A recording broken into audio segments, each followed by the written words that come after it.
گفتگو تو نے ہی سکھائی میں تو گونگا ہی تھا، گفتگو تو نے ہی سکھائی میں تو گونگا ہی تھا، پر اب جو بولوں تو باتوں میں اثر دینا۔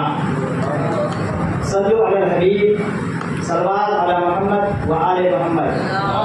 اللہم محمد صلی اللہ علیہ وسلم، نحن عباد محمد صلی اللہ علیہ وسلم، صلی اللہ تعالی علیہ وسلم۔ چلو میں لے کے ڈال دیا پھر سے خوراک میں، چلو میں لے کے ڈال دیا پھر سے خوراک میں، عباس نے دریا کو پھر پانی پلا دیا۔ قتل حسین اصل میں مرگ یزید ہے، قتل حسین اصل میں مرگ یزید ہے، اسلام زندہ ہوتا ہے ہر کربلا کے بعد۔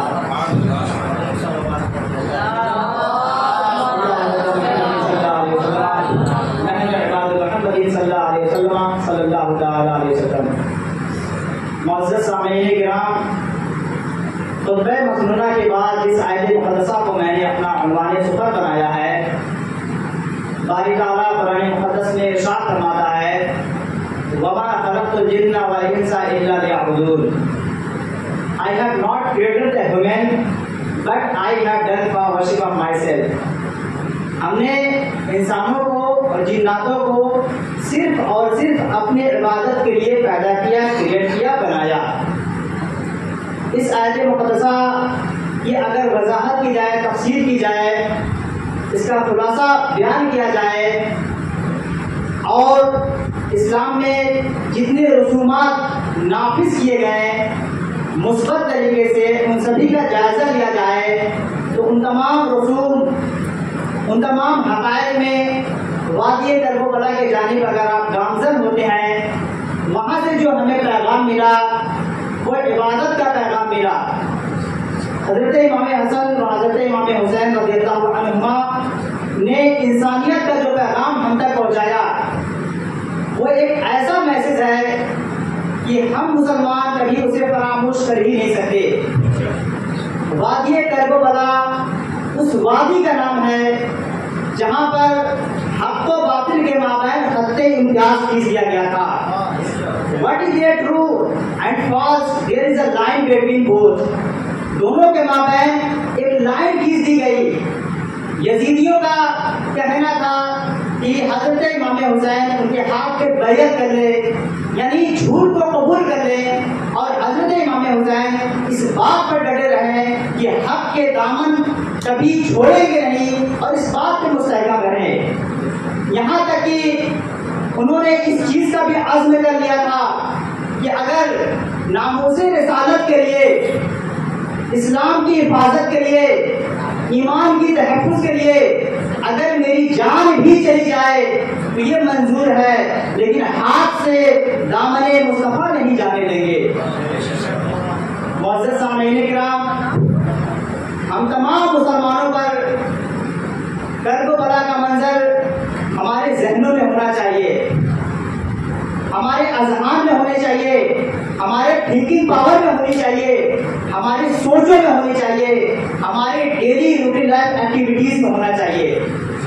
اگر ہم اپنے آپ کو حسینی کہتے ہیں تو حسینی جیسا کردار کرب و بلا کی وادی میں ہمارے اصحاب اہل بیت کے ساتھ جو سلوک کیا گیا اسے ہم کبھی فراموش نہیں کر سکتے۔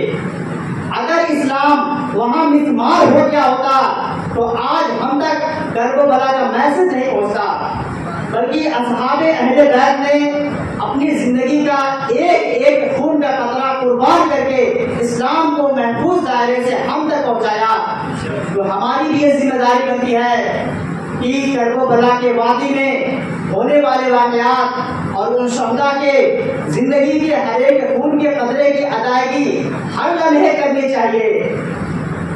یہ مہینہ یعنی محرم الحرام کا جو مہینہ ہے یہ اسلامی سال کا پہلا مہینہ ہے، اور اس مہینے سے ہم کو پیغام ملتا ہے کہ ہمارا جو مہینہ ہے وہ ایمان کی حفاظت کا مہینہ ہے، ہمارا جو مہینہ ہے ایثار کا مہینہ ہے، قربانی کا مہینہ ہے، حق و باطل کے درمیان خط امتیاز کھینچنے کا مہینہ ہے، صحیح اور غلط کے درمیان فرق کرنے والا مہینہ ہے۔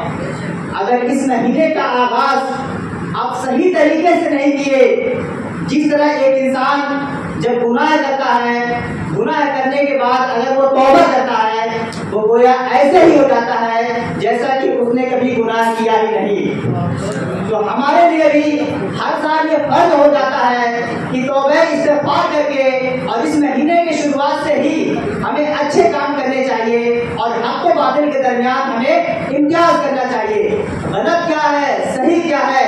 حق کے لیے اگر آپ کو اپنی اولادیں، آپ کو مال و دولت ثروت کو صرف کرنا پڑ جائے تو انہیں صرف کیجیے، کیونکہ دنیا 4 دن کی ہے، اس کے بعد یہاں سے جانا ہے۔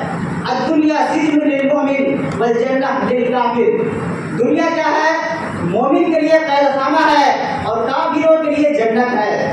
اس روایت میں 2 الفاظ استعمال کیے گئے ہیں، ایک تو قید خانہ اور دوسرا جہنم کہہ سکتے ہیں۔ قید خانہ کا مطلب کیا ہوتا ہے کہ مشقت کی جگہ۔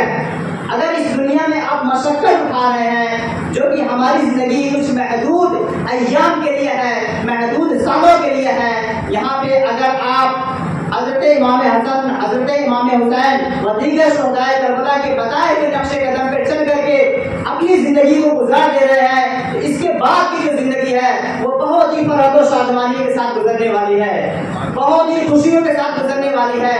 لہٰذا یہ دنیا آپ کے لیے مشقت کی جگہ ہے، یہاں پہ مشقت اٹھائیے۔ اگر مشقت آپ نے اٹھا لیا تو یہاں سے جانے کے بعد آپ کی زندگی عیش و عشرت میں بدل جائے گی، جو کہ ہمارا آبدی آشیانہ ہے، مستقل رہنے کا ٹھکانہ ہے۔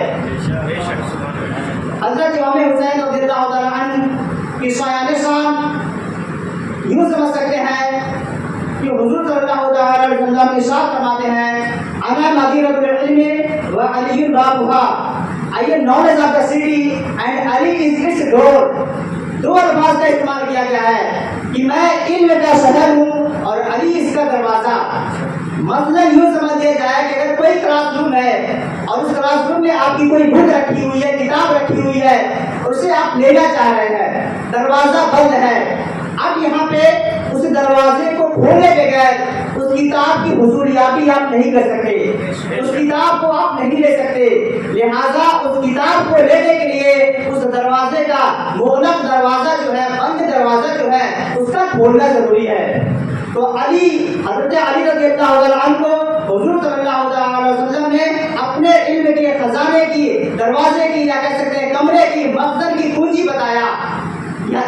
یعنی حضور صلی اللہ علیہ وسلم نے حضرت علی کو ایک اچھا مقام عطا فرمایا اور ان کے نوازوں کو، ان کے اولادوں کو بھی جانب اشارہ کرتے ہوئے یہ فرمایا کہ آگے جو نسلیں چلنے والی ہے، اگر آپ سچے اور پکے وفادار ہیں اسلام کے تو حسینی بن کر دکھائیے اور ان کے بتائے ہوئے نقش قدم پر چلیے، یہی آگے جا کر آپ کی زندگی کا فائز طریقہ بنے گا، زندگی میں، دنیا میں اور آخرت میں بھی کامیابی کا ذریعہ بنے گا۔ ہماری خوبصورتی ایک ظاہری خوبصورتی ہوتی ہے اور ایک باطنی خوبصورتی ہوتی ہے۔ حضرت علی فرماتے ہیں، لیس الجمال بالاسباب تزیننا ان الجمال جمال العلم والادب۔ The beauty of the human is not decorated at the outside of the human body from the cloth, but the beauty of the human is inside and built in the body of the human. That is called knowledge۔ انسان کی جو خوبصورتی ہے وہ ظاہری بناوٹ سے نہیں ہے۔ اگر ہم نے لباس پہن لیا، ٹوپی لگا لیا، کرتا پاجامہ پہن لیا، داڑھی ہم نے رکھ لی ہے تو ضروری نہیں ہے کہ میں بہت بڑا جانکار ہوں، بلکہ ہماری خوبصورتی اس چیز سے ہے کہ ہمارے سینے میں کیا چیز محفوظ ہے، اس کے مصطفیٰ محفوظ ہے کہ نہیں، اس کے شہدائے کربلا محفوظ ہے کہ نہیں، اس کے امام حسین محفوظ ہے کہ نہیں، شہدائے کربلا کے بتائے ہوئے راستے پہ چلنے کے نہج ہمارے اندر محفوظ ہے کہ نہیں، کربلا کی وادی میں جو واقعات ہوئے وہ ہمارے اذہان میں ہے کہ نہیں، ان پر عمل کرنا ہے کہ نہیں۔ اگر یہ چیزیں آپ کے اندر نہیں ہیں تو آپ خوبصورت نہیں ہیں، اگر یہ چیزیں آپ کے اندر ہیں تو آپ حسن و جمال کے پیکر ہیں، آپ کی کوئی مثال نہیں، آپ کی دنیا میں بھی لاسانی ہے اور آخرت میں بھی لاسانی ہے۔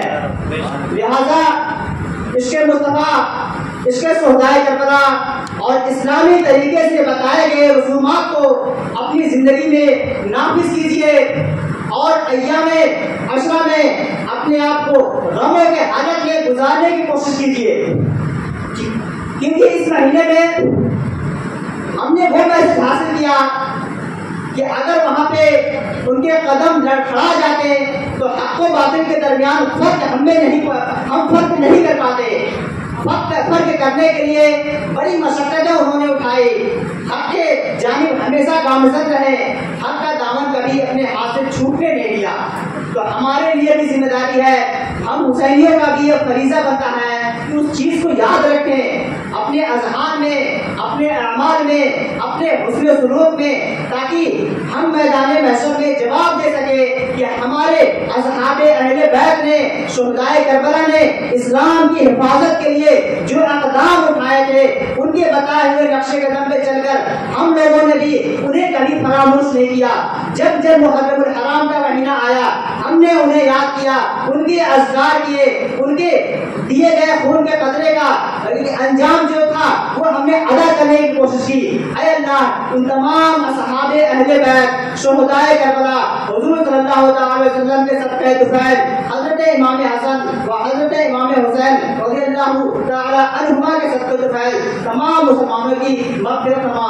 استغفر اللہ ربی من کل ذنب واتوب الیہ واخر دعوانا الحمد للہ رب العالمین۔ السلام علیکم۔